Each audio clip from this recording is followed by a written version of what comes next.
Bonsoir, bienvenue à toutes et à tous pour la conférence de ce soir Svizzera 240, mais la conférence ne sera pas en italien ni en français. Je vais passer à l'anglais pour présenter nos conférenciers ce soir. I'll switch to English to welcome you, Matthew van der Ploeg and Alessandro Bosshard. Very welcome here among us at EPFL. You are the architects of the Swiss Pavilion Svizzera 240 house tour that we all know received the Golden Lion at the Venice Biennale this year, the supreme distinction for this big exhibition. Before presenting your project, I just want to point out that Switzerland participated to the Architecture Biennale since 1991. And Pro Helvetia, who is in charge of this project, selected a jury. And the jury decided this year, and it's the first time they do this, to make an open competition. I want to say this because the jury really took the risk to not choose figures that really already represent the country, but try to look really more on an architectural topic that should be addressed. And so congratulations to win first this competition and for your realization afterwards. Also together with your colleague Lee Tavor and Annie Vieira, sorry for the pronunciation, but you were a group of 4 architects who did this project, and of course I also congratulate the jury. Unfortunately, Marco Bacher cannot be with us tonight, but just to say that this jury during the competition process also took a second risk by choosing, I'm sorry to say, but a kind of a boring subject, the standardization of interiors of rental apartment in Switzerland. Okay, it's not very sexy, but they really had a very good insight of understanding how this topic was relevant, and took part in the really global importance in the discourse of architecture today. When we look at the success of your pavilion. So Marco Bacher, who was the president of the jury, he's architect in the office Bacher et Blanc in Lausanne and Zürich, and also one of our professors here at EPFL, the Manslab Atelier Manslab. And he was with Francesco Buzzi, Irina Davidovici, Céline Guibat, and Isa Sturm. I want to start to read what the press release says about your project, that like the whitewashed walls of art galleries or Protestant churches, the walls of a flat were never made to be looked at. And I think this is really very, very important starting point to say what an architecture exhibition should be. And what you say, you ask us to ask the question, what happens if we look at it now, okay? And what do we see if we look at this? And really an architecture exhibition should help us to look at what is not obviously made to be seen. And you also come with an answer on the design of your exhibition that is, in my opinion, exemplar of what also an architecture exhibition should be. You built a representation of what we have to see, and as you say, we become an architectural subject of it. So we have a direct relation with the subject without any proxy or a mediator like a photo or text, plan, models. But this was really one architecture project that we have to experience. And it's now still going on in Venice. It started in spring, but we can see it until November 25th, if it's not flooded, because now in Venice. And we also established relation with your projects and 2 exhibitions that we currently have on display here at EPFL. Well, one is not in our premises. It's the exhibition called Habiter la Modernité. Salvatore Aprea is the curator of this exhibition. It's from the Archive of the Modern Construction, and it's in the Atelier de Grandy in Corso, in a modern house. The exhibition talks about the rise of modern housing in our region, especially for villa, individual housing. But there is a good relation with what you point out with your projects that shows how norm, which is one of the legacy of modern times, appearing about 100 years ago, transform our interiors in standardization and anonymity, as you say, of the contemporary housing and interiors. So it was interesting to think about this relation we can create between what the modern architects did between the 2 wars and what we can do today. And then the second exhibition is here downstairs in Archizoom Gallery. It's Isle of Models. It's an exhibition that I curated together with Nadia Maillard, and it's based on a book that Nadia Maillard published this year called Question d'échelle. So with this exhibition, of course, we relate to the design choice you made for your own exhibition, where you build a space that brings us into a kind of Alice in Wonderland experience. We will see this later on, but it resonates very well with Isle of Models problematics on the relation we have with our environment and the different scales. So Matthew van der Ploeg, you studied in Chicago. You come from the US and you came in Switzerland to work as architects. Before that, you worked at the Future Cities Laboratory in Singapore for a moment, and you joined ETH to be assistant to the chair of the Professor Alex Lehnerer. And Alessandro Bosshard, you also are a member of this team of the Professor Lehnerer as assistant. You are from Zürich, and both of you have an office together, an independent architecture office in Zürich. So I will end up saying that you participated to the most international exhibition that exists in architecture. So you made Switzerland the world champion in architecture in 2018. Thank you very much to give us now the house tour of your exhibition. And thank you everybody for showing up. I wish all of you a very pleasant evening. You have the floor.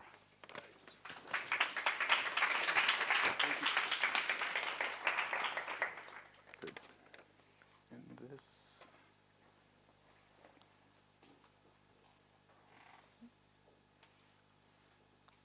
Try that. Okay. Yeah, so thank you, Cyril. And thanks for the invitation. Thanks for everyone showing up. So yeah, I'm Matthew van der Ploeg. This is Alessandro Bosshard. And we're presenting here, as Cyril said, on behalf of Lee Tavor and Ani Biarbara, the other 2 members of our team.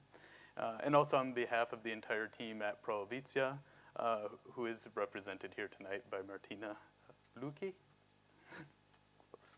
So happy to have you here.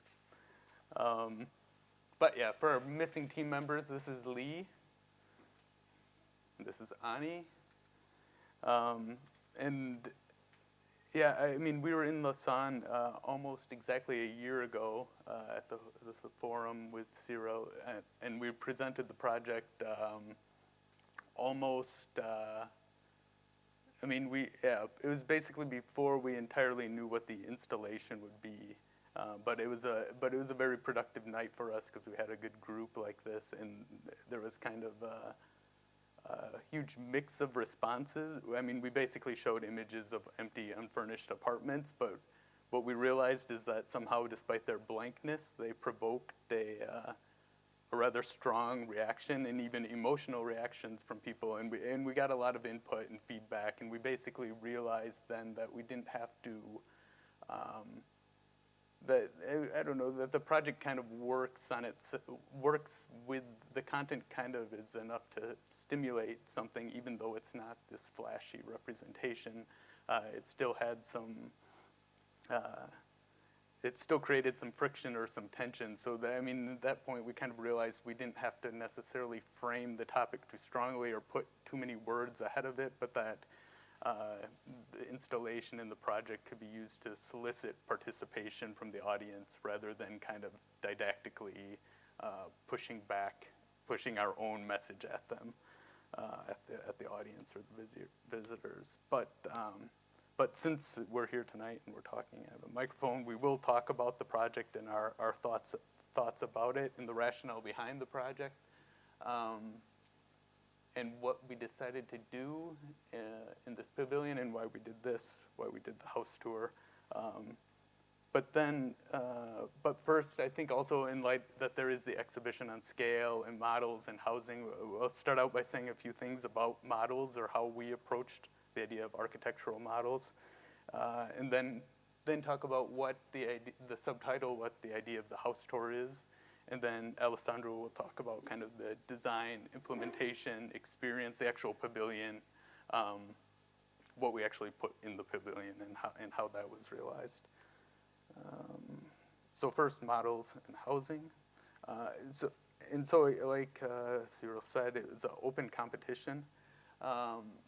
And before we started doing anything or proposed anything for the competition, I think our curiosity revolved around what we perceived as a trend or a proclivity in past exhibitions and current architectural exhibitions, and that is like a tendency to want to have one-to-one models. And maybe we almost felt as if it was a requirement to now exhibit or represent architecture at full scale. So I mean, we were both interested in this, like this kind of trend, but also had skeptical of it too, and it became kind of a generator, like working with the idea of the one-to-one scale. So you could say in this way from the start, it was maybe less, our intent was less about to communicate how to do housing or how to practice housing, best practices of housing, than it was to consider how we look at housing and how ideas about housing are communicated and how effects of scale and perception and point of view set the tone for that exchange. So with the competition, this was our first quick, straightforward proposal. It was, we looked at the flat, we said it looks like a floor plan of an apartment somewhat, and so we said we'll make it into an apartment, and then the only thing was this was at 2-to-1 rather than 1-to-1.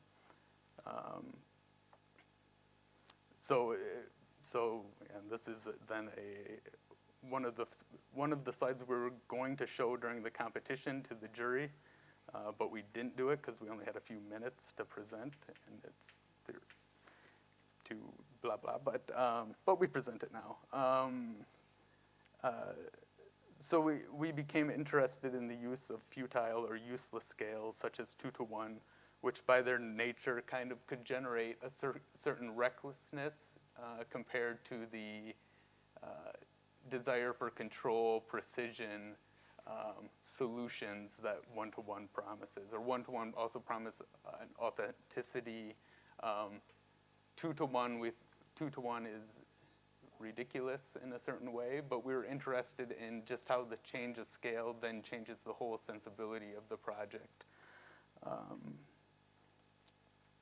And it also goes to, we're also looking at the rhetoric of like minimalist sculptors like Robert Morris, who argued that scale is a form of content in and of itself. So this was a question that we were interested in early on. And then, of course, the different relationships between scale and the subject and the perception. Models like 1 to 100, then you're looking into something smaller, you're projecting yourself into the space. 1 to 1, then it's about ergonomic expectations or kind of fit, about use and comfort, but it's kind of this searching for this equilibrium. And then 2 to 1, we argue that the walls detach from ergonomic expectations, and yeah, when we say the walls become protagonists, they start to look back at you. You are put on a stage and integrated into the model or exhibition, rather than the other way around. So like the subject also loses control. They also become subsumed by the exhibition rather than being kind of the God's eye view looking into something and controlling how they see and what they see.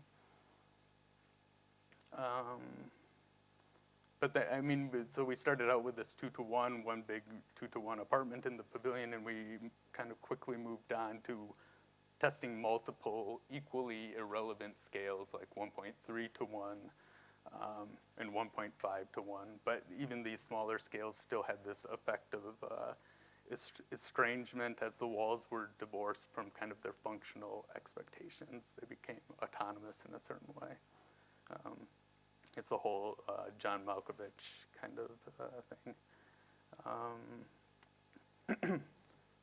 But the walls as protagonists, I think it maybe sounds cheesy or dumb, but the idea that the architectural surface becomes a protagonist was actually Le Corbusier's original argument for the white walled interior. In his hierarchy, the architectural surface, specifically the white paint, determined thoughts and then actions and then function. Yeah, thoughts, actions, functions, or space, rather than the other way around. So it all started with the white walls, which rather than structure or function. I won't read the whole quote, but he's saying paint everything white, no action before thought. But then to go to the larger question of architectural models and their obligations or ambitions, I think architectural models at any scale are suspended between these worlds of reality and representation. A model can either try to be like a building, try to be like a solution, try to be a means to get to the final project, which is the building, or a model can become more like representation, more like a two-dimensional representation, more like a drawing. So it can be either more like a building or more like a conceptual document. This is at least the dichotomy we're setting up. It's a bit reductive paraphrase of a text by Bob Somel in Flat Out magazine, which is produced in Chicago, where he was responding to the first Chicago biennial.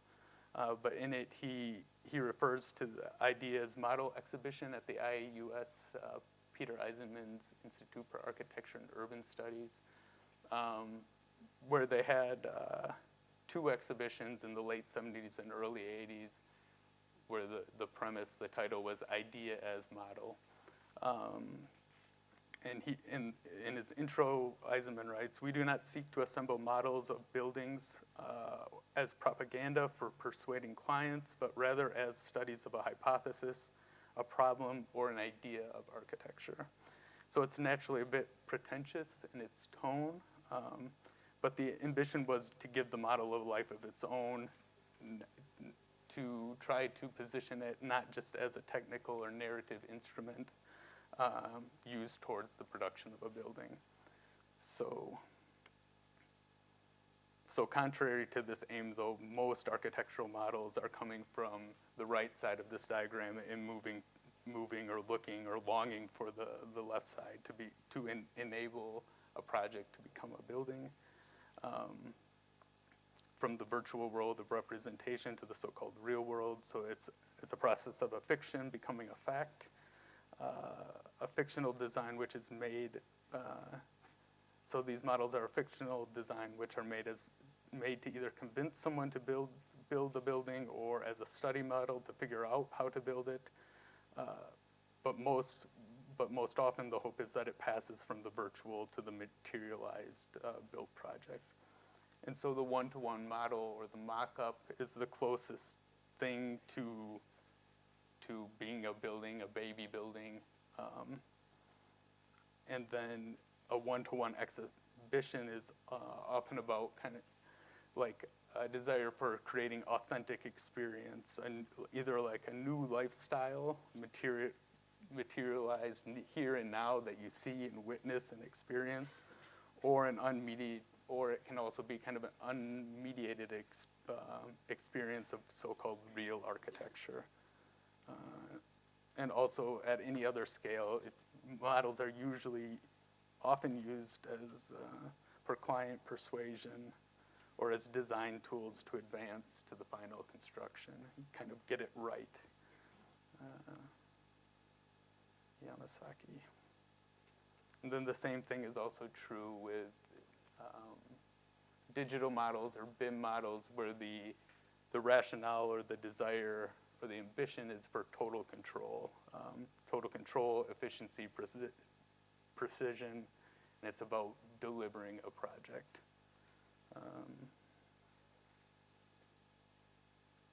But it's also paradoxically, this is like Libeskin's micro-megas, which I think is quite the antithesis of total control. But the question Eisenman and the idea as model exhibition was maybe more or less, can models go the other direction? Can they start to behave like conceptual documents, drawings, provocations, questions, rather than buildings? So that's what he was going for. But in this catalog, if you read it, there aren't many good examples of this. And even the guy who's writing the intros for both times the exhibition occurred, says it basically failed. Like, models can't be this pure idea. They tend to go towards illusion into landscape, painting, theater, cinema, whatever else. So he's writing the intro, but he trashes it, even though they repeated it twice to try to get it right. But the most well-known is Eisenman's House 10, which the model is a 3D model built to mimic a 2D axonometric drawing. So it's this flat, squished crab. But we lost faith in this kind of dialectic, so we scrapped this diagram. And then the long story short of how we saw our exhibition, we also considered to be a model. But yeah, our solution to kind of solve this problem was to basically start from each end and conflate the dichotomy, understanding the exhibition or model as built representation, something in which the high resolution material reality and the artifices or errors of representation begin to meet or blur.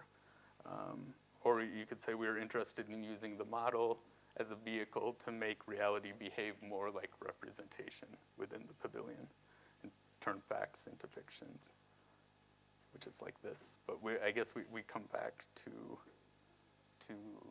that at the end. So that concludes the talk on models. So you can have critiques afterwards. But now it's about images, and then later the images will become models, and so that will bring it full circle. For the installation, we always said we wanted to build not a house, but a house tour within the Swiss Pavilion. So not a house, but a house tour, and it's not so much that we wanted people to feel like they were touring a house, but to have the installation be a house tour presented in built form, if that makes any sense. We wanted to build the house tour, and so we had to figure out how to do this or what that would mean. So I'll run through what influenced that search or that endeavor, and we take a few house tours.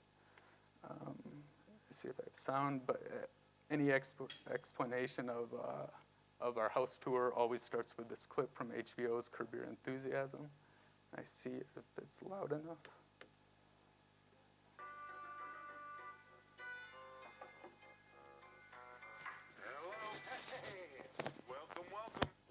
the neighborhood.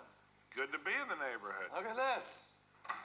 I just go where the wife tells me to go. Yeah, well, don't we all? Look at this place. Yeah. Amazing. Hold on 1 second. Got the script for you right here. Read it. Tell me what you think, and we'll see what happens. Hey, La.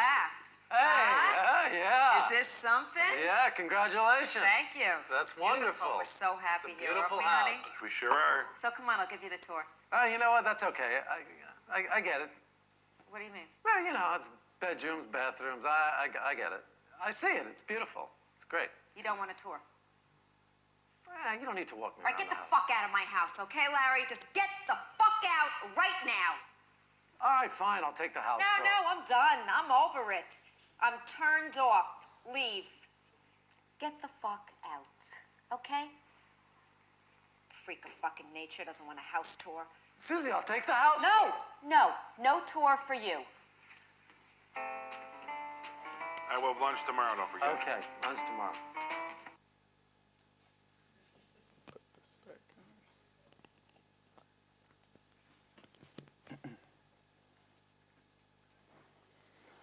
on. So the architectural standoff performed by Larry David and Susie Green, for us it reflects a long-standing divide between architecture, housing, and its interior. Whereas Susie understands the interior qualitatively as a succession of scenes or elusive scenes or images, Larry understands, if we treat him as an architect, housing quantitatively as a comprehensive overview of the floor plan. So he says it's bedrooms, bathrooms, I get it. In this sense, he sees the house as an architect. He doesn't have to actually go around and look at the individual moments of the house because he knows what a house is, he knows the diagram, and its corresponding appearance. This is Larry as an architect.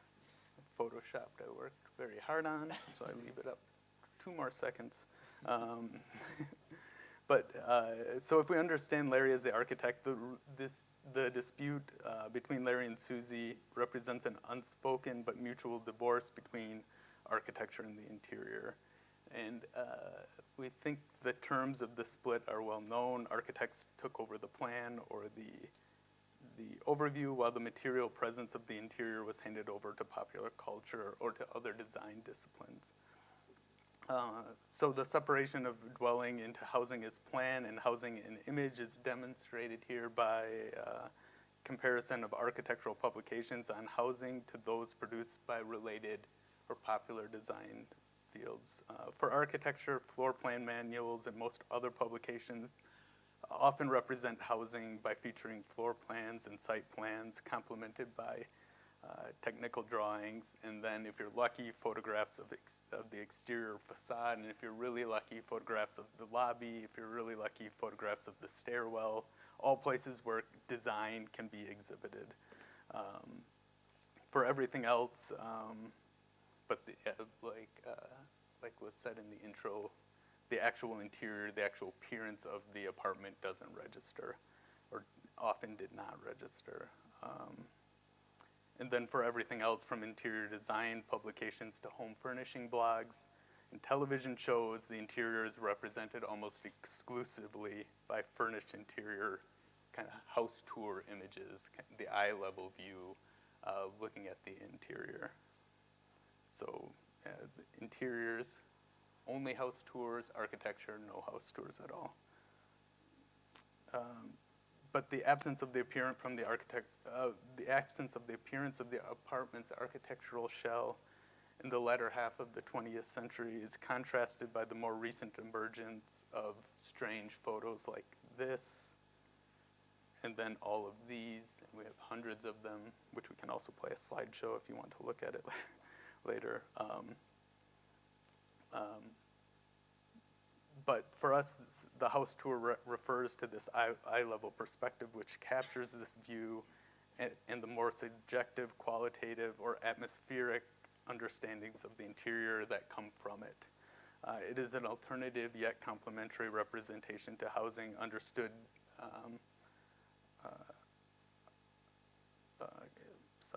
it's an alternative yet complementary representation to housing understood via or via the specialized interest of the floor plan. But such images contradict popular defeatist, or you could also say they're honest attitudes towards housing. Atelier Campetil, the interior is reduced and standardized to such a degree that there is simply no work for architects to do. There are no interior photos because they are all the same. All apartments have the same cheap stairs, walls, doors, etc. No matter if it is luxury or social housing, the next step will be that the interior as such will completely disappear. Jacques Herzog, housing is the worst. Social housing regulations make any idea about the plan and interior space impossible. No architect can change this. So images like these, when they begin to appear in the kind of this, I don't know, the last 20 years, offer a contradiction to this disappearance of the interior, which was, for me, maybe from post-war to 2000 or something, where images of just ordinary apartments did not appear unless they had some kind of special design feature, movable partitions, some kind of invention, or if it was a specialized housing typology or something like this.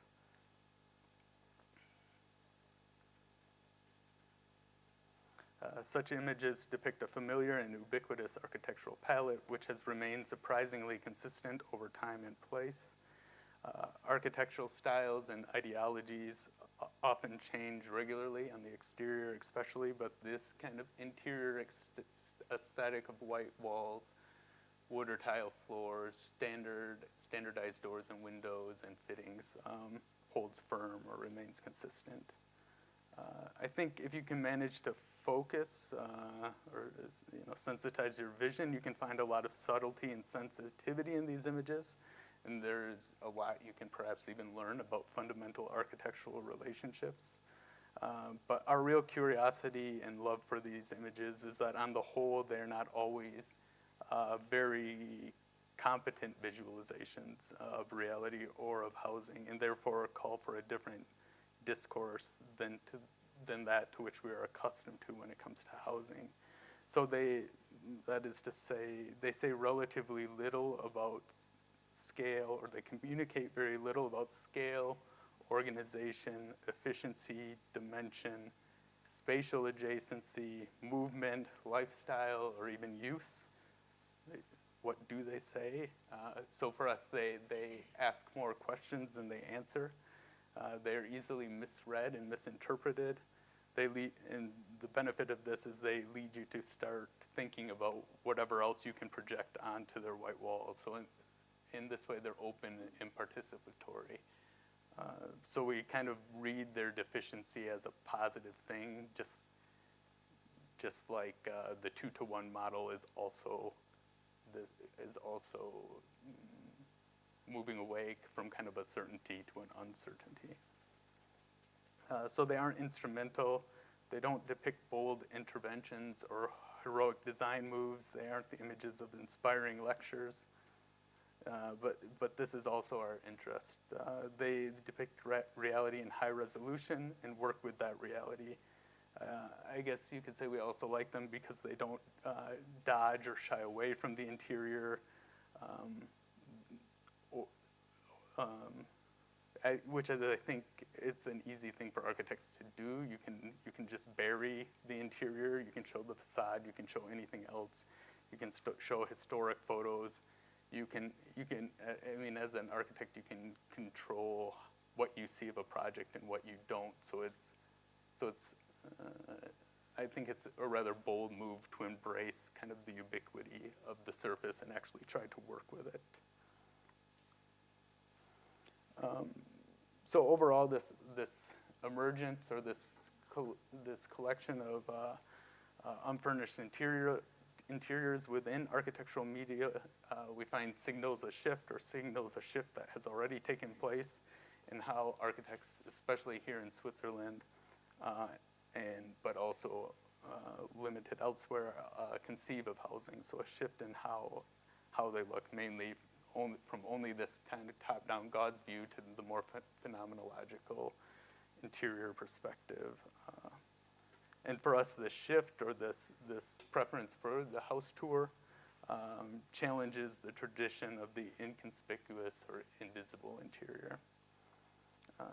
So the idea of the house tour, this is all to say, focusing on these images, the idea of the house tour refers not only to the collective social ritual of the in-person housing inspections for prospective buyers or tenants, but it is also this. It's this public activity where there's movement through the built spaces, but it is also heavily influenced by the two-dimensional image of the unfurnished apartment, or at least the pavilion. This is how we saw it. The two-dimensional house tours are familiar to us also on these housing platforms where there's amateur real estate photos. So the legacy of this image is not disciplinary or a professional architectural images. I think it's more common to everyone as these amateur, off-centered, horrible realtor photos that we all find when we're looking for a new flat. But with this project, we tried to take these images seriously to see what they might have to say or what they could do. And so we're interested in the image, but also I think the emotions or the experience associated with opening up 20 tabs in your browser as you're frantically trying to search for a new flat. And then the process of cycling through image after image. A serial rotation of underwhelming images where you are left to try to stitch the space together in your own head or mind. So then in such photos, they're often underexposed, off angle, off center. Is this the same room? Maybe not. And then you get this, which is nice. But this one's very beautiful. Now I'm convinced of this house, and it goes on and on. I chose bad ones, but overexposed windows. There's ridiculous ones.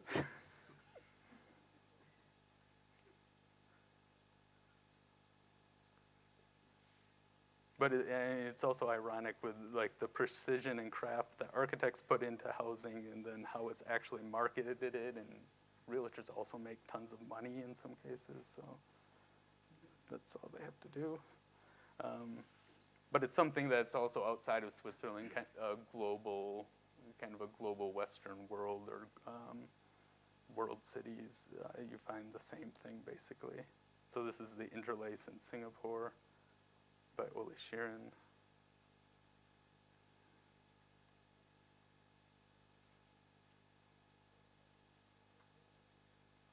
And there's even now, they use the panorama, the room, so you get this nice curve. But it also reflects here the persistent autonomy of the interior from the exterior, from climate, from culture, and so on. So you have this on the outside, but this on the inside.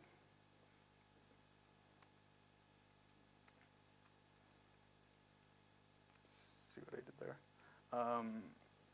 So the pavilion is also intended to be experienced as a serial progression of the same kind of 2D images that you experience on these housing platforms. And to move through the pavilion was to be moving through every available flat in Switzerland.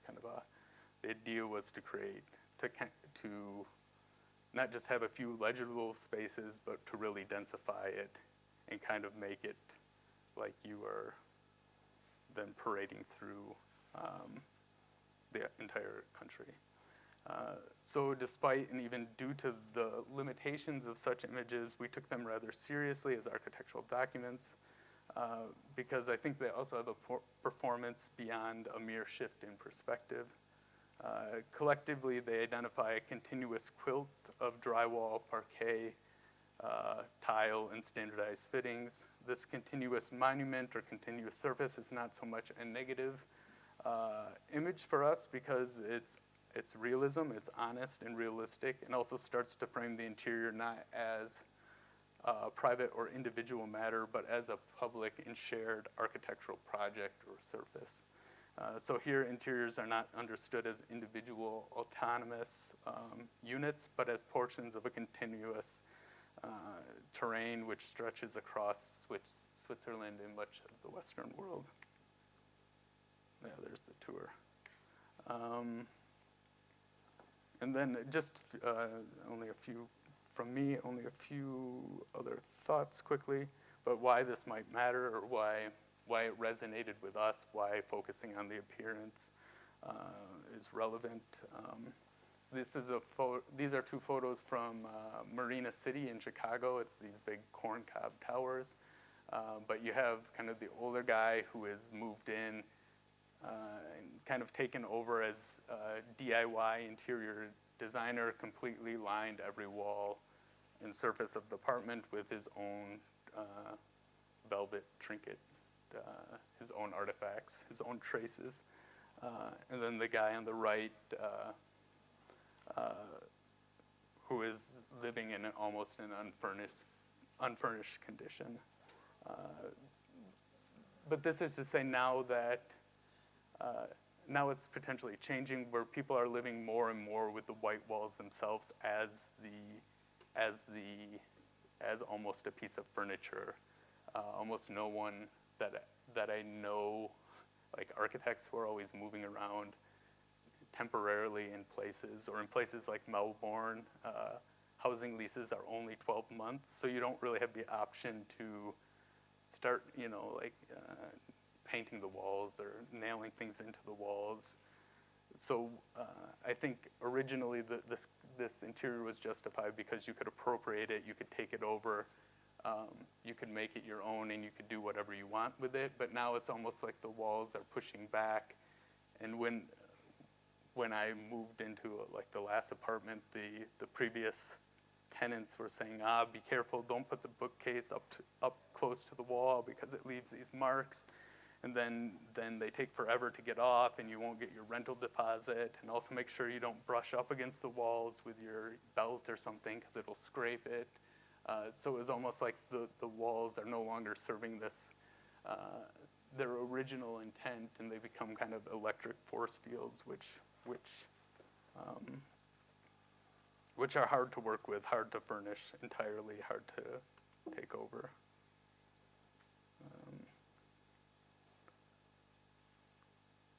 But of course, 70 years ago, interiors were designed by architects. The situation was almost the opposite then. He had a very specific idea for the interior, but then this image, which was taken maybe 5 years,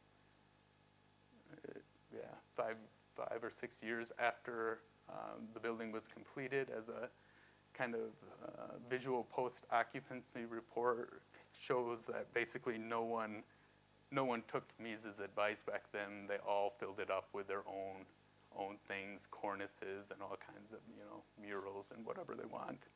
But now the condition is, what I was trying to say is more like this, where it's the opposite, where I don't know, but it suggests that maybe more attention to this shell as a kind of first piece of furniture, or built-in objects and surfaces that don't require a total makeover to deal with it. And then, just to say, part of the project was also this publication where we invited a number of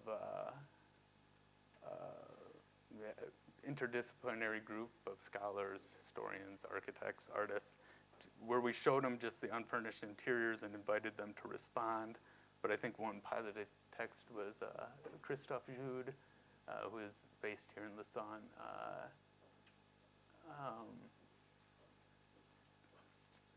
kind of starts a conversation of how to push the interior further in terms of its visualization. So his analysis of the photos and plans emphasize the interaction of walls, apertures, and light with respect to the viewer's field of vision, giving recognition to the range of qualities, effects, and relationships that can be extracted from a rather limited or fundamental architectural palette.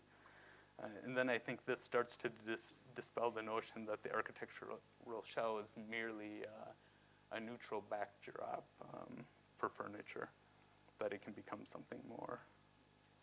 I skipped this perhaps, but to Heidi Boucher's work, it also goes to the interest in the interior and the house tour is also speaking to the relationship between the shell and the body, that it might actually be a closer and more prominent relationship than we give it credit for. And it also goes, as I said in the intro, to this kind of, there's this retrospective called Voids in Bern and in Paris, where it was collecting all the artists who had worked on kind of the problem of the white cube. And in a similar way, I think our project is reconciling with the domestic white cube and searching for its architectural, social, or financial significance, and also saying that the appearance itself also has a performance. So work like this. But now I think we switch, if that sounds good. Oops.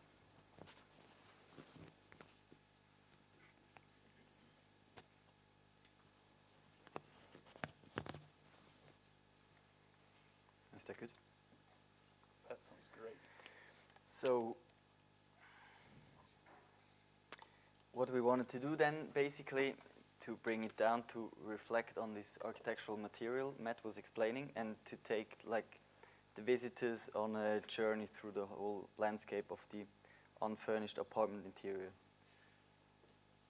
So what we did basically was to start to analyze and reflect also on the compositional and graphical potentials of those images and those subtleties Matt was mentioned, and started to sort out moments which appeared over and over again. So when you start to look at those images, there are like different scenes which they just appear always. So we sorted out those characteristics and qualities and elements of surprises, and almost constructed a setting of photographies. So how the drywalls are put together, the windows and kitchens are composed to one another, and always, of course, in relation to the lens, so where those images have been taken from and staged. So the construction of the installation in the end correspond much more to the principle of those images of an apartment than those of an actual apartment. So the image's inability to show scale, dimensions, or depth is presented then to the viewer in build form. So, and to go back to the first part of the presentation, we didn't want to build pure representations like in one-to-one of the actual apartments. So it was on one side it was quite crucial to somehow exaggerate those scenes and to speculate on the qualities and potentials of them. So the scenes we showed before are somehow extended, displaced, like distorted, scaled of course, doubled, overlaid, and then spliced together again. So this shift somehow then the installation of to a representation by its own, to a, let's say, like a really big model, which we think is somehow a new architectural genre or project, instead of just building it in one-to-one. And maybe to the scale, I mean, a lot of the times we were asked, what is the scale all about? And of course, it's not a project about scale, but it's more a mean somehow to modify and alienate those surfaces we never reflect on. So then we continued and started to sort out the small moments we want to address and transform them and to make them explicit. So we were always saying that we somehow want to bring this background condition of the white walls, no one is aware of it, to the foreground, and decontextualize the surface. So now I quickly want to talk about how we constructed it then, like as a building, almost a building project. And it was somehow always the question, how surreal can it get? So how far can we go apart from the surface we know, and on the other side, how detailed does it have to be, so that you still know that you're reminded of the apartment. So what we did then is to really work with only a very limited amount of building components. Windows, always the same window, always the same door, the door handles, and try to build those standard elements in a non-standard way. So everything is out of scale at the range between 1 to 2 and 2 to 1. And 240 was always the datum of the 1 to 1, even it doesn't appear. So the 2 to 1 then is the space is 4 meter 80. And I think what is also quite interesting when we talk about the model is that somehow you can have a feeling of the scale much better if the element you're reminded of like very clearly. So the doors was always somehow, when a door is a little bit too big or too small, you immediately realize that something is wrong. Whereas with the window, since there is no kind of typical window format, it's much harder to capture. So also when we like see all those Instagram images, it's always the door, the people with the door, which became somehow the star of the whole installation.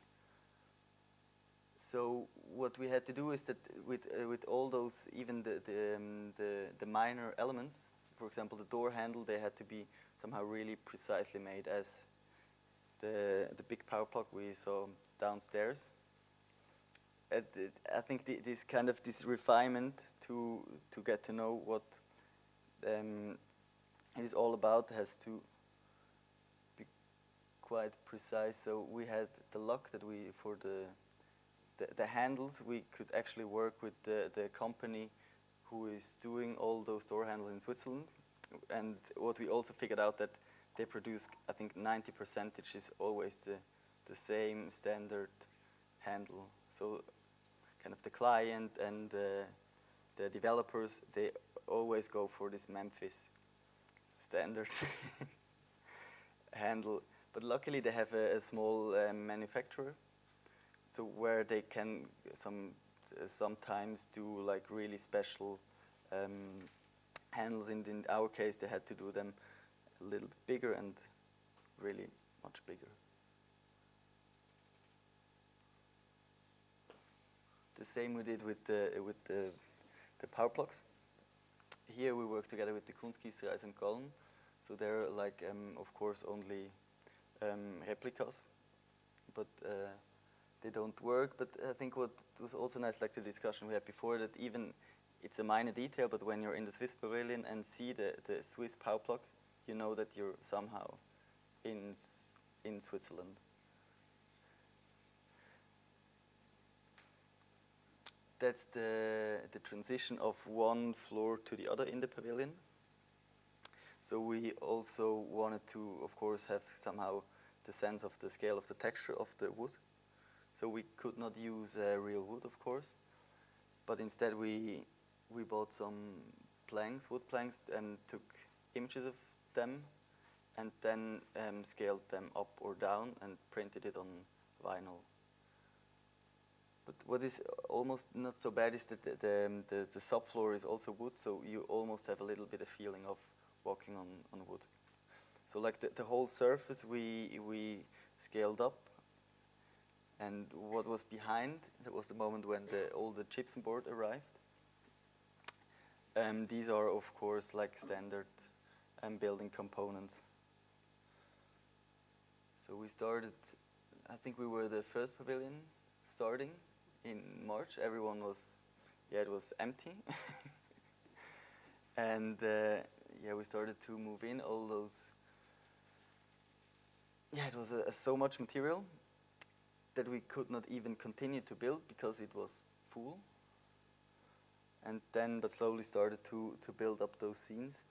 Then the light, we somehow wanted to imitate a natural lighting situation, artificially, of course. So we have like LED screens in the back of those windows. And I think what was also at this stage was quite, for me at least, I was quite afraid of that because it looked so like just a real too much. Like the effort of the whole thing was, I think with these gray gypsum boards, it just looked quite heavy. But at the moment when just the surface came in and everything became white, it became like really light and joyful.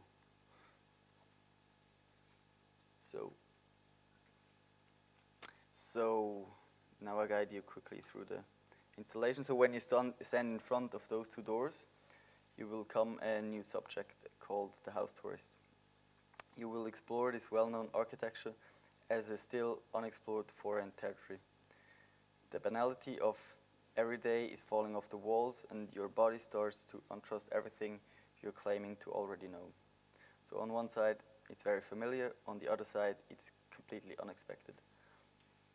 This is when you start realizing that this interior is not just a background that provides you with the space you need to perform your private lives, but that this very interior shell itself starts to create a real relationship to you. This is when you become a new character. The drywalls, the skirting boards, the door handles, the parquet floor suddenly become characters creating a dialogue between you and themselves. So first you see 3 doors, which welcomes you to take the tour. They're all a little bit different in the dimensions.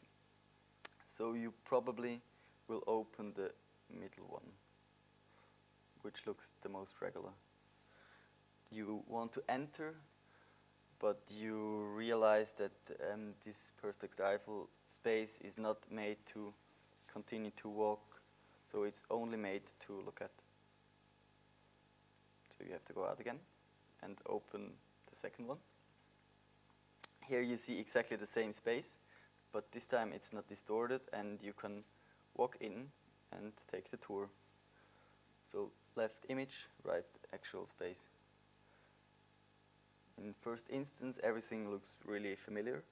Generous entree, like the building cabinets on the right. Even a light.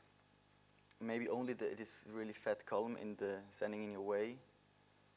It irritates you a little bit.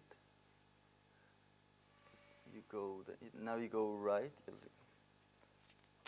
You turn right and you see through this really big diagonal.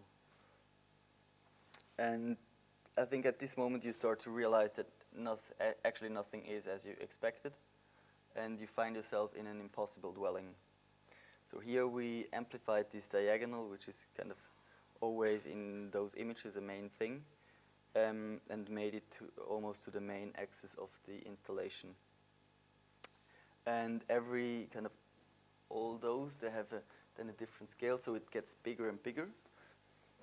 But when you stand in the next to this column, you still don't know how big it actually is. But you can maybe have a little bit of feeling that something is wrong. But still, you continue to walk, and you want to get behind the secret, of course. Then you go to this is kind of the big door here, and you go in, you become, before you were a dwarf, and now you're a giant again. So you're in a much lower space.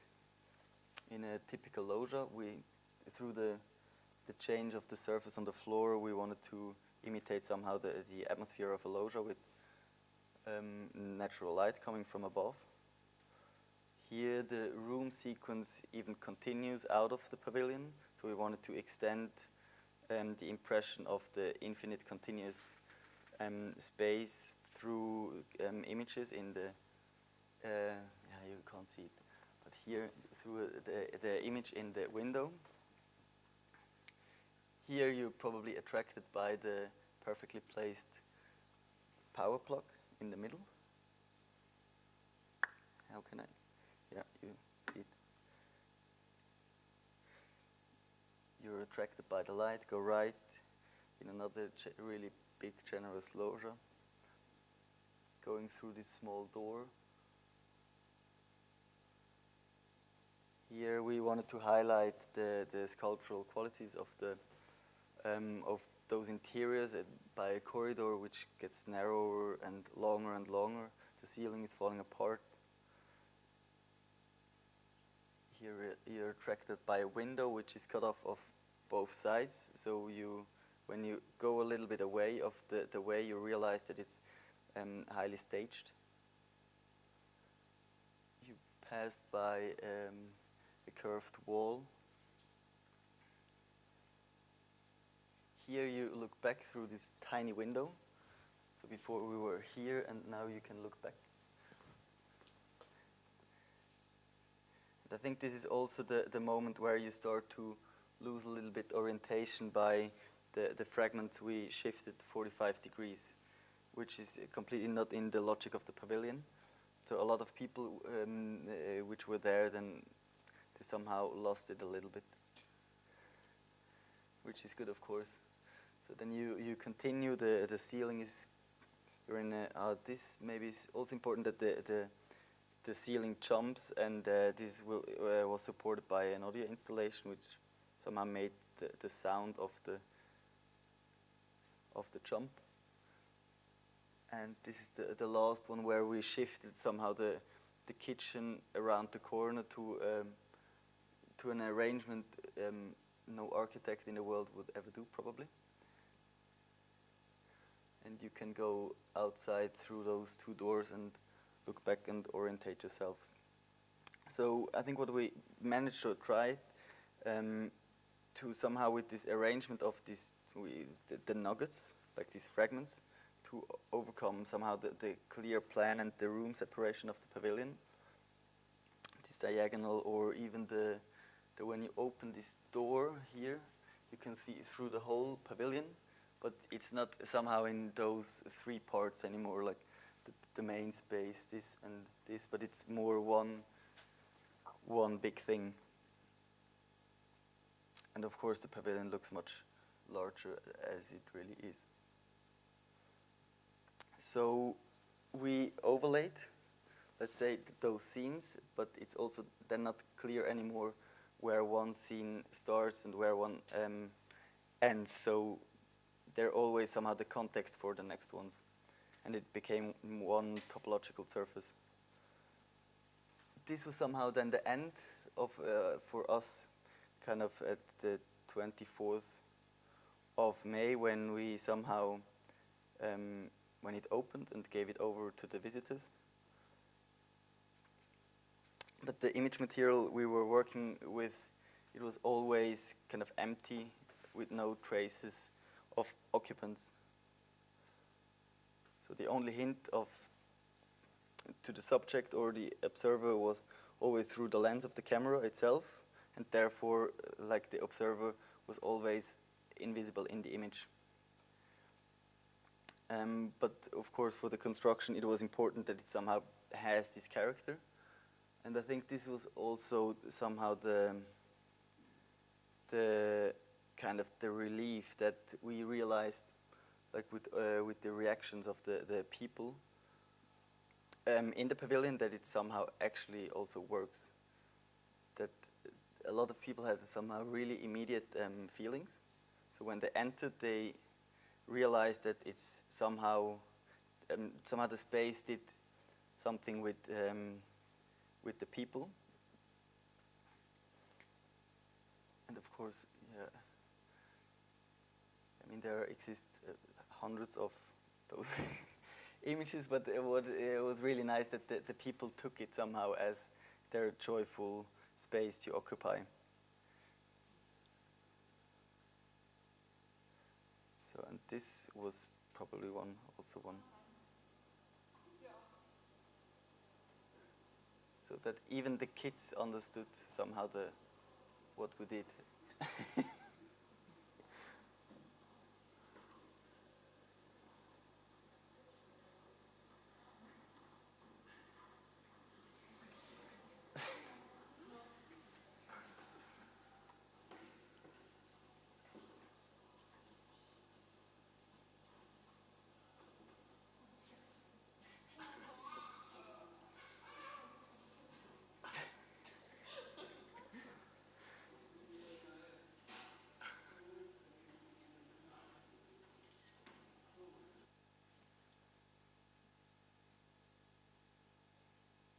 Yes, and I think this was somehow like I want to end here, that the idea to address this topic of the interior of the apartment we wanted to bring to Venice in the end was took over by really a lot of like kind of people of various disciplines, from dwellers, architects, scholars, politicians, and especially even the kids.